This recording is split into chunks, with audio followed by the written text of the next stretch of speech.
ಬೆಂಗಳೂರು ದಕ್ಷಿಣದ ಬೀರೇಶ್ವರನಗರ ಸ್ಮಶಾನದ ಕಣ್ಣೀರ ಕತೆ ಕೇಳೋರು ಯಾರು?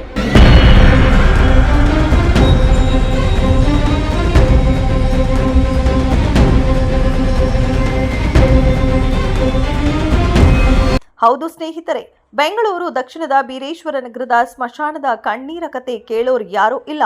ಈ ಸ್ಮಶಾನದ ಪಕ್ಕದಲ್ಲೇ ಡ್ರೈನೇಜ್ ರೀಸೆಟ್ಟಿಂಗ್ ಮಾಡುತ್ತಿರುವ ಬಿಬಿಎಂಪಿ ರಾಶಿ ಕಲ್ಲು, ಘನ ತ್ಯಾಜ್ಯ, ಮಣ್ಣು, ಹಳೆಯ ಮೋರಿಯ ಸಿಮೆಂಟ್ ವೇಸ್ಟ್ ಮುಂತಾದವುಗಳನ್ನು ಸ್ಮಶಾನದಲ್ಲಿ ಸುರಿಯುವುದರ ಜೊತೆಗೆ ಸ್ಮಶಾನದಲ್ಲಿನ ಅನೇಕ ಸಮಾಧಿಗಳನ್ನು ಕೂಡ ಒಡೆದು ಹಾಕಿ ಈ ಕಸದಿಂದಲೇ ಮುಚ್ಚುವಂತಹ ಕೆಲಸ ಮಾಡ್ತಿದ್ದಾರೆ. ಬೀರೇಶ್ವರನಗರ 10th ಮೈನು ಬ್ಯಾಕ್ ಸೈಡು ಕಾರ್ಬನ್ ಸ್ಕೂಲು. ನಮಗೆ ಇಲ್ಲಿ ಪ್ರಾಬ್ಲಮ್ ಆಗ್ತಾ ಇರೋದು ತುಂಬ ಡ್ರೈನೇಜ್ದು ತುಂಬ ಪ್ರಾಬ್ಲಮ್ ಆಗ್ತಾಯಿದೆ. ಇವನ್ ವಾಟರ್ ಫೆಸಿಲಿಟಿ ಕೂಡ ತುಂಬ ಆಗ್ತಾಯಿದೆ. ಒಂದು ಸರಿ ಎಲ್ಲ ಎಷ್ಟು ಸರಿ ಹೇಳಿ ನಮಗೆ ತುಂಬ ಸಾಕಾಗೋಗಿದೆ. ಬರ್ತಾರೆ, ತೋಡ್ತಾರೆ, ಅರ್ಧಂಬರ್ಧ ಮಾಡ್ತಾರೆ, ಹೋಗ್ತಾರೆ. ಅದು ಇದುವರೆಗೂ ನಮಗೆ ಸೊಲ್ಯೂಷನ್ ಅಂತಂತೂ ಸಿಗ್ತಾಯಿಲ್ಲ. ಅದು ಇವನು ಡ್ರೈನೇಜ್ ಎಲ್ಲ ಮಾಡ್ತೀನಿ ಅಂತಂತಾರೆ. ಎಲೆಕ್ಷನ್ ಟೈಮಲ್ಲಿ ಬಂದುಬಿಟ್ಟು ನಿಂತ್ಕೊಳ್ತಾರೆ, ಓಟ್ ಕೇಳ್ಕೊಳ್ತಾರೆ, ಹೋಗ್ತಾರೆ. ಅದಾದಮೇಲೆ ಯಾರುಗಳು ಉಸಿರುಗಳೇ ಇಲ್ಲ. ನೆಕ್ಸ್ಟ್ ಬರ್ತೀನಿ ಅಂತಂದ್ರೆ ನಾವು ಹೋಗ್ಬಿಟ್ಟು ಅವ್ರ ಕಾಲು ಹಿಡಿಬೇಕು, ಹೋಗಿ ಅವ್ರವ್ರ ಮನೆಗೆ ಹೋಗ್ಬೇಕು, ಯಾರು ಕಾರ್ಪೊರೇಟರ್ ಮನೆಗೆ ನಾವುಗಳೆಲ್ಲ ಹೋಗಿ ನಿಂತ್ಕೊಬಿಟ್ಟು ಆಮೇಲೆ ಇಲ್ಲಿರೋರೆಲ್ಲ ಹೋಗಿ ಕೆಲಸ ಎಲ್ಲ ಮಾಡೋದು ಬಿಟ್ಬಿಟ್ಟು ಬೆಳಗ್ಗೆ ಅವ್ರ ಮನೆ ಹತ್ರ ನಿಂತ್ಕೊಂಡು ಸಾರ್ ಅಂತ ನಮಸ್ಕಾರ ಪಡ್ಕೊಂಡು ನಾವು ಓಟ್ ಹಾಕಿರೋ ತಪ್ಪಿಗೆ ಅವ್ರ ಮನೆ ಹತ್ರ ಹೋಗ್ಬಿಟ್ಟು ಬಾಗಿಲು ನಿಂತ್ಕೊಬಿಟ್ಟು ಅವ್ರ ಹತ್ರ ಹೋಗ್ಬಿಟ್ಟು ನಾವು ಕಾಲು ಇಟ್ಕೊಳ್ಳೋದು ಒಂದು ಬಾಕಿ. ಎಲ್ಲರೂ ಹೋಗ್ಬಿಟ್ಟು ನಮ್ಗೆ ಈ ಥರ ಪ್ರಾಬ್ಲಮ್ ಆಗ್ತದೆ ಅಂತಂತ ಹೇಳಿದ್ಮೇಲೆ ಆಮೇಲೆ ಬರ್ತೀನಿ ನೀವು ಹೋಗ್ರಿ ಅಂತಂತೇಳಿ ಇನ್ನೊಂದು ಸರಿ ತಿರ್ಗಿ ಮತ್ತೆ ಹೋಗ್ಬೇಕು. ಇಲ್ಲಿಂದ ಚೇಂಬರಿಂದ ಮನೆ ಒಳಗೆ ಬರುತ್ತೆ ನೀರು. ಇಲ್ಲಿ ನೋಡ್ರಿ, ಇಲ್ಲಿಂದ ಮಗುವಿಗೆ ನಾವು ಇಲ್ಲಿ ನೋಡ್ರಿ ಡ್ರೈನೇಜ್ ಎಲ್ಲ ಉಕ್ಕಿ ಹರಿಸ್ತದೆ. ಇಲ್ಲಿ ತೆಗೆದು ಇದನ್ನ ಮಗ್ದು ನೋಡಿ ಇಲ್ಲಿ ಆಗ್ತಾ ಇದೆ.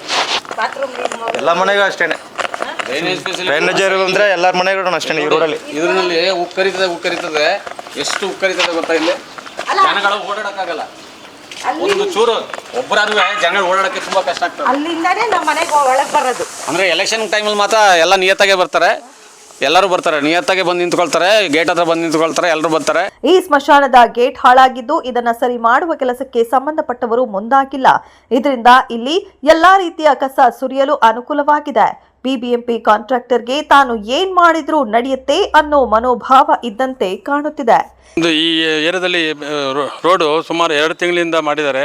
ನಾವು ಮಾಡಿದ ರೋಡ್ನೆಲ್ಲ ಕಿತ್ತಾಕ್ಬಿಟ್ಟು ಮತ್ತೆ ಎಲ್ಲ ಮಾಡಿದ್ರು, ಆದ್ರೂ ಹೈಟ್ ಮಾಡಿಬಿಟ್ಟಿದ್ದಾರೆ. ಇಲ್ಲಿ ಜನ ಓಡಾಡಕ್ಕೆ ಕೂತ್ಕೊಂಡು ತುಂಬ ಕಷ್ಟ. ಇನ್ನು ನೆಕ್ಸ್ಟ್ ಮಂತಿಂದ ನಮ್ಮ ಸ್ಕೂಲ್ ಸ್ಟಾರ್ಟ್ ಆಗ್ತಾಯಿದೆ. ಬಟ್ ಮಕ್ಕಳಿಗೆ ತುಂಬ ಕಷ್ಟ ಆಗ್ತಾಯಿದೆ. ಇಲ್ಲಿ ನೀರು ಮಳೆ ಬಂದು ನೀರು ಫುಲ್ ನಿಂತ್ಕೊಂಡಿದೆ. ಅದೇ ನಮಗೆ ತುಂಬ ತೊಂದರೆ ಆಗ್ತಾಯಿದೆ. ಅದು ಸುಮಾರು ಜನಕ್ಕೆ ಹೇಳಿದ್ದೀವಿ ನಾವು, BBMP ಅವ್ರಿಗೂ ಹೇಳಿದ್ದೀವಿ ಬೇಗ ಮುಗಿಸಿ ಅಂತ. ಇವತ್ತವರೆಗೂ ಇನ್ನೂ ಅದ್ರ ಬಗ್ಗೆ ಮಾಡಿಲ್ಲ. ಕೇಳಿದ್ರೆ ಮಾಡ್ತೀವಿ ಅಂತ ಹೇಳ್ತಾರೆ. ಅದು ಇನ್ನೂ ಕಂಪ್ಲೀಟ್ ಮಾಡ್ತಾ ಇಲ್ಲ. ಆದಷ್ಟು ಸ್ಮಶಾನದಲ್ಲೇ ಎಲ್ಲಾ ರೀತಿ ಕಸ ತ್ಯಾಜ್ಯ ಸುರಿದಿದ್ದಾರೆ.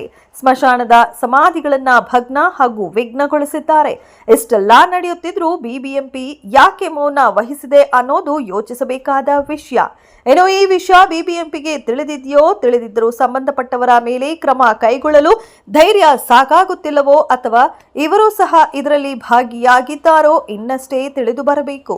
ಆದರೆ ಈ ಚೇಂಬರ್ ಪ್ರಾಬ್ಲಮ್ ಇಂದ ಈಗ ಮೊನ್ನೆ ಇದು ಜಿಯೋದು ಬಾಕ್ಸ್ ಇತ್ತು, ಇದೆಲ್ಲ ತೆಗೆದು ಮತ್ತೆ ಮಾಡ್ತಾ ಇರೋದು. ಇನ್ನು ಈ ಘನ ತ್ಯಾಜ್ಯ ಹಳೆಯ ಕಟ್ಟಡದ ಕಸ ಸುರಿಯಲು ಬಿಬಿಎಂಪಿ ಅನುಮತಿ ನೀಡಿದ್ಯಾ ಅನ್ನೋ ಅನುಮಾನ ಕೂಡ ಕಾಡುತ್ತಿದೆ. ಇದರ ಪಕ್ಕದಲ್ಲಿ ಬಿಬಿಎಂಪಿ ವತಿಯಿಂದ ಆಗುತ್ತಿರುವ ಡ್ರೈನೇಜ್ ರೀಸೆಟ್ಟಿಂಗ್ ಕೆಲಸ ಕಾಮಗಾರಿ ಕಳಪೆಯಿಂದ ಕೂಡಿದ್ದು ಯಾವ ಕಾಮಗಾರಿಯೂ ಕೂಡ ಸರಿಯಾಗಿ ನಡೆದಿಲ್ಲ ಅನ್ನೋದು ಸ್ಥಳೀಯ ನಿವಾಸಿಗಳ ವಾದ. ಈ ಮೋರಿ ನೀರೆಲ್ಲ 2 ತಿಂಗಳಾಯಿತು, ಯಾವುದೂ ರೆಡಿ ಮಾಡಿಲ್ಲ. ಸುಮ್ಮನೆ ಇದು ಮಾಡ್ಕೊ ಹೋಗೋರೆ. ಮಳೆ ಬಂದರೆ ಇಲ್ಲಿಂದ ಎಲ್ಲ ಬಂದು ಆ ಕಡೆಯಿಂದ ಹೋಗೋಕ್ಕೆ ಜಾಗ ಇಲ್ಲ. ಹಿಂದೆಗಡೆ ನಮ್ಮ ಮನೆಗೆಲ್ಲ ಬಂದು ಮನೆಗೆಲ್ಲ ತುಂಬ್ಕೋತದೆ. BBMP ಅವ್ರಿಗೆ ಇನ್ಫಾರ್ಮ್ ಮಾಡಿದ್ದೀರಾ? ಎಲ್ಲ ಮಾಡಿದ್ದೀವಿ. BBMP ಅವ್ರಿಗೆಲ್ಲ ಮಾಡವ್ರೆ. ಎಲ್ಲ ಇದು ಮಾಡಿದ್ದೀವಿ. ಏನು ಇದು ಮಾಡ್ತಾ ಇಲ್ಲ. ಸ್ಟ್ರೈಟ್ ಮೇನ್ ರೋಡ್ ಸಿಗ್ಬಿಡುತ್ತೆ. ನಾವು ಒಂದು 10 ಅಡಿ ಕೇಳಿದ್ವಿ, ಅವ್ರು 10 ಅಡಿ ಕೊಡಲ್ಲ ಅಂದ್ಬಿಟ್ರು. ಓಡಾಡೋಕ್ಕೆ ಮಾತ್ರ ಒಂದು 3 ಅಡಿ ಕೊಡಿ ಅಂತ ಕೇಳಿದ್ವಿ, ಅದನ್ನು ಕೊಟ್ಟಿಲ್ಲ ಅವರು. ಅದು MLA ಹತ್ರ, ಕೌನ್ಸಿಲರ್ ಹತ್ರ ಎಲ್ಲ ಹತ್ರ ಹೋಗಿ ಬಂದ್ವಿ, ಅದನ್ನು ಯಾವುದು ಕ್ಲಿಯರ್ ಮಾಡಿಲ್ಲ. ಇವಾಗ ಅವರು ಬಿಲ್ಡಿಂಗ್ ಸ್ಟಾರ್ಟ್ ಮಾಡಿಬಿಟ್ರೆ ಅದು ಇನ್ನೂ ಆಗಲ್ಲ. ಅದು